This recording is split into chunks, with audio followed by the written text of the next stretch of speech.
আসসালামু আলাইকুম রহমতুল্লাহি ওয়াবারাকাতুহু। আশা করি আল্লাহ সুবহানাল্লাহু তাআলার অশেষ মেহেরবানিতে আপনারা সকলে ভালো আছেন। নবী দুলালী রমণীকুল শিরোমণি হযরত ফাতিমা জোহরা রাদিয়াল্লাহু তাআলা আনহুমা এর পবিত্র নাম জানে না এমন লোক পৃথিবীর মধ্যে কোথাও পাওয়া যাবে না। এ কথা সর্বজন স্বীকৃত, কেননা তার সঠিক পরিচয় সম্পর্কে প্রতিটি মুসলমান জানার কথাও, যেহেতু তিনি হলেন সাইয়্যিদুল কাউনাইন, প্যারা নবী হযরত মুহাম্মদ সাল্লাল্লাহু আলাইহি সাল্লাতু ওয়াসসালামের পবিত্র দেহের অংশ, নয়নের মণি এবং তার কলিজার টুকরা। কেবল এটুকু বলেই তার সঠিক পরিচয় উপস্থাপনা করা মানেই হলো তার সম্পর্কে জানা সম্পূর্ণতা হলো না।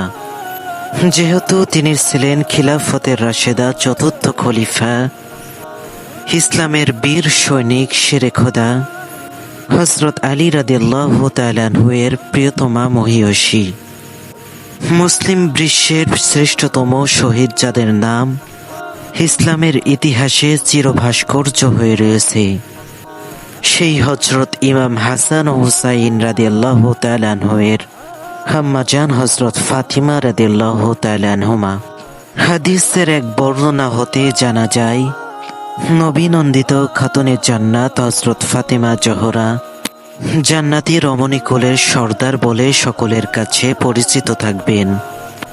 অন্য এক হাদিসে বর্ণনা থেকে জানা যায়, প্রিয় নবী সাল্লাল্লাহু আলাইহি সাল্লাতু ওয়াসসালাম বলেছেন, জান্নাতি নারীদের মধ্যে 4টি নারী সর্বশ্রেষ্ঠ।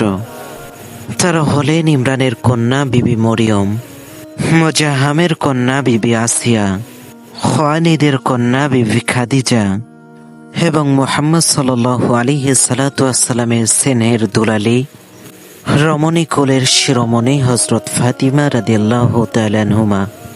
প্রখ্যাত হাদিস গ্রন্থ বুখারী ও মুসলিম শরীফের হাদিসে উল্লেখিত আছে, নবী সাল্লাল্লাহু আলাইহি সাল্লাতু ওয়াসসালাম বলেন, আমার কলিজার টুকরা, নয়নের মণি হযরত ফাতিমা হলো আমার দেহের একটি অংশ। তাকে যেজন রাগান্বিত করলো, মনে রাখবে সে যেন আমাকে রাগান্বিত করলো এবং আমার সাথে সম্পর্কের অবনতি ঘটালো। মুমিনদের মা হযরত আয়েশা সিদ্দিকা রাদিয়াল্লাহু তাআলা আনহুমা বলেন, হে নবী নন্দিত ফাতিমা, তোমার পবিত্র মাথার এক গাছি কেশের মর্যাদা নিয়েও যদি আমি জন্ম নিয়ে এই ধরাধামে আসতে পারতাম, তাহলে আমি নিজেকে গর্ব মনে করতাম। অন্য একটি হাদিসে বর্ণিত আছে যে, উম্মুল মুমিনিন হযরত আয়েশা রাদিয়াল্লাহু তাআলা আনহুমা বলেন, আমি পেয়ারা নবী হযরত মুহাম্মদ সাল্লাল্লাহু আলাইহি সাল্লাতু ওয়াসসালামের পরে নবী নন্দিত হযরত ফাতিমা জোহরা রাদিয়াল্লাহু তাআলা আনহুমাকে ছাড়া সর্বগুণে গুণান্বিত এত উত্তম লোক আর কাউকে দেখিনি।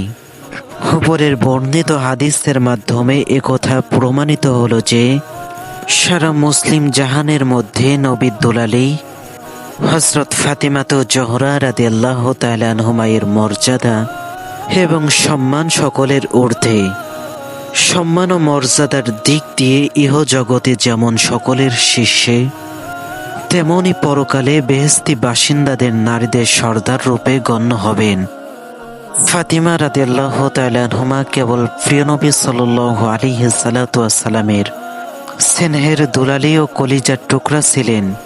কলিজার টুকরা ছিলেন বলেই সম্মান মর্যাদার দিক দিয়ে সকলের শীর্ষে। কিন্তু একথা বলা ঠিক হবে না, কেননা তিনি ছিলেন ধর্মজ্ঞানে, গুণে, চরিত্রে, মহিমায়, ইবাদত বন্দেগীতে, ত্যাগ সাধনায়, কষ্ট সহিংসতায় সকল নারীদের ঊর্ধ্বে। তার মধ্যে সর্বগুণের সমাহার ঘটেছিল বলেই তার সম্পর্কে হাদিস শরীফে বর্ণিত হয়েছে।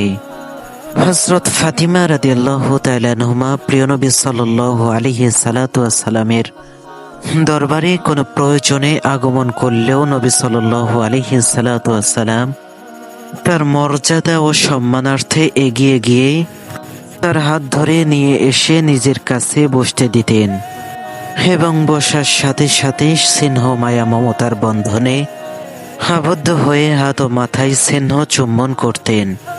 অন্য একটি হাদিসে বর্ণিত আছে যে প্রিয় নবী সাল্লাল্লাহু আলাইহি সাল্লাম কোথাও গমন করার সময় সবার কাছ থেকে বিদায় নিয়ে শেষে হযরত ফাতিমা রাদিয়াল্লাহু তাআলা আনহার কাছে গিয়ে বিদায় নিতেন এবং কাজটি সম্পন্ন করে যখন বাসায় আসতেন তখন সর্বপ্রথম হযরত ফাতিমা রাদিয়াল্লাহু তাআলা আনহার কাছে এসে তিনি দেখা করতেন এবং সকল কিছু জানতেন এবং তারপরে সকলের সাথে দেখা করতেন।